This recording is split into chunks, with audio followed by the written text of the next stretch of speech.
Constitution club में अभी एक पीसी थी कश्मीर के मुद्दे पे। आप सबको पता है कश्मीर का इतना सेंसिटिव मुद्दा है और सब लोग जिस तरह से उसको दिखाती है, मीडिया जिस तरह से दिखाती है, तो यहाँ पे उस पे एक चर्चा रखी गई। अभी मेरे साथ कविता कृष्णन है जिनसे मैं बात करूंगी और जानूंगी कि उन्होंने जो एक रिपोर्ट भी बनाई है कश्मीर पे और महिला अधिकारों के लिए वो लड़ती रही हैं। अब मैं बात करूंगी कि वो किस तरह से इसको पूरा देखते हैं। कश्मीर के जिस तरह से मैम हालात है, बहुत पूरे देश में भी उस तरह के हालात अभी बन रहे हैं, तो आपको क्या लगता है क्या है उसके पीछे जो मेन अभी फिलहाल जो सरकार है? हमारी दरअसल जो टीम गई थी वो 25 लोगों की टीम थी, ज़्यादातर लोग जो कई जन आंदोलनों से जुड़े हुए हैं। तो हमें ज़रूरत लगी कि हम कश्मीर के लोगों से बात करें, क्योंकि और हमें उस बातचीत से जो लगा वो ये कि कश्मीर के लोग जिन सवालों को लेकर के सड़कों पर हैं वो कोई सिर्फ पाकिस्तान द्वारा प्रेरित या आतंकवाद से प्रेरित बिल्कुल नहीं है। वहाँ के आम साधारण लोग जो आंदोलन कर रहे हैं उसे आतंकवाद से जोड़ना बिल्कुल सही नहीं रहेगा, बल्कि वो एक मांग उठा रहे हैं जो वो चाहते हैं कि भारत की सरकार जो है उसको सुने। उनकी जो मांग है, उनके जो आत्मनिर्णय का सवाल है, उसको वो चाहते हैं कि भारत की सरकार उसको सुने और उससे और हम लोगों को भी ये लगता है कि बजाय इसके कि जिस तरह से वहाँ पैलेट, बुलेट और दमन और एक तरह के मीडिया में जिस तरह से एक उन्मादी माहौल बनाया जा रहा है, जहाँ नफरत फैलाया जा रहा है कश्मीरियों के प्रति और उनकी बातों के प्रति, हमें लगता है कि वहाँ से थोड़ा हट करके, क्योंकि उस तरह के नफरत के माहौल से हिंसा पैदा हो रहा है और भयानक घटनाएं हो रही हैं, कश्मीरी नागरिकों के साथ हो भी रही हैं।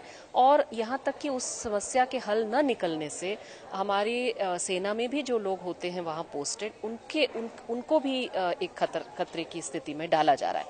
अगर हम चाहते हैं कि एक हल निकले जहाँ से ये जो बिल्कुल अवॉइडेबल जो मौत है वो उस वहाँ से हम रोकें, वहाँ से बचें, तो हमें लगता है कि एक हल की तरफ बातचीत करना बहुत जरूरी है। और मैम बीजेपी का पीडीपी की सरकार है और हालात जो हैं वो ज़्यादा ही बढ़ते जा रहे हैं, बदतर होते जा रहे हैं, तो उसको आप किस तरह से देखते हैं? सरकार का क्या इसमें रोल है और किस तरह से वो क्या नाकामयाब है सरकार?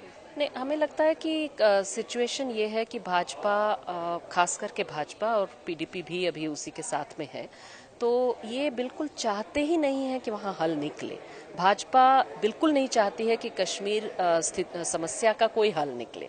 वो चाहते हैं कि कश्मीर की समस्या बढ़े वहाँ पर और कश्मीर के नाम पर वो बाकी जो हमने भारत के अंदर वो राजनीति करें, यानी हिंदू राष्ट्र की राजनीति करें, ये दिखा करके कि कश्मीर में अल्पसंख्यक समुदाय के लोग रहते हैं, वो सब जो है पाकिस्तान परस्त हैं, उनके साथ हम बड़ी सख्ती से डील कर रहे हैं, उनकी हम कितनी हत्या कर रहे हैं, उनको हम जीप से बांध करके घुमा रहे हैं, कितनी सारी चीजें करें, हम कितनी ताकतवर हैं, उस ये सब करके वो हमारे बीच में राजनीति करना चाहते हैं, वोट बटोरना चाहते हैं। ये तब रुक सकता है जब आम नागरिक जो भारत के नागरिक हैं, साधारण नागरिक हैं, हम थोड़ा अपनी जो कश्मीर के बारे में इंफॉर्मेशन है वो सिर्फ टीवी चैनलों के पर्दों से और उसमें भी सबसे भड़काऊ चैनलों के पर्दों से लेना बंद करें।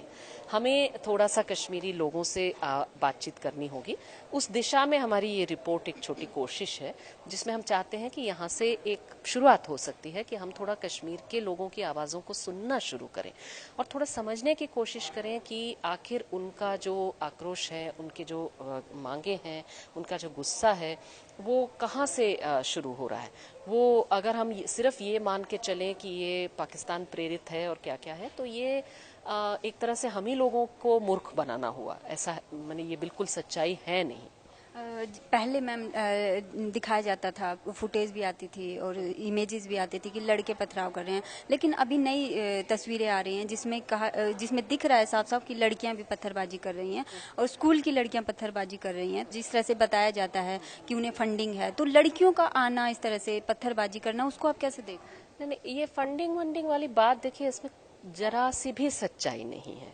दरअसल इसमें बात यह है कि जैसे अगर आप दिल्ली में ले लीजिए तो दिल्ली में छात्र जो हैं वो अपने संगठन बना सकते हैं, यूनियन बना सकते हैं, आंदोलन कर सकते हैं, कोई पब्लिक मीटिंग कर सकते हैं। जैसे आज हम लोगों ने ऐसी मीटिंग यहाँ की, ऐसी मीटिंग तो कश्मीर के अंदर कोई कर ही नहीं सकता है, उसकी इजाज़त ही नहीं है।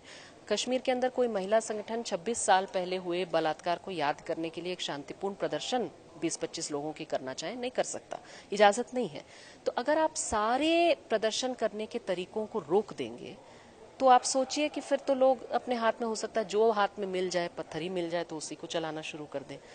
भारत के अन्य जगह भी आप देख लीजिए कि अगर पुलिस वाले कोई ज्यादती करते हैं, दिल्ली के किसी मोहल्ले में भी, वहां भी लोग जो है पुलिस की गाड़ी पर पथराव करना बहुत ही आम बात है। लेकिन ये दिल्ली में जहां वो एक दिन की घटना होगी, कश्मीर में इस तरह की ज्यादती जो है वो 20 सालों से हो रहे हैं। इसकी वजह से वहां पर शायद, और क्योंकि बाकी तमाम बोलने के तरीके, प्रदर्शन करने के तरीके, वहां उस पर रोक है। वहाँ इसको आप वेरीफाई कर सकते हैं, वहाँ की स्टूडेंट यूनियन कश्मीर यूनिवर्सिटी की, वो बैंड है, उसको वो स्टूडेंट यूनियन नहीं रहने देते।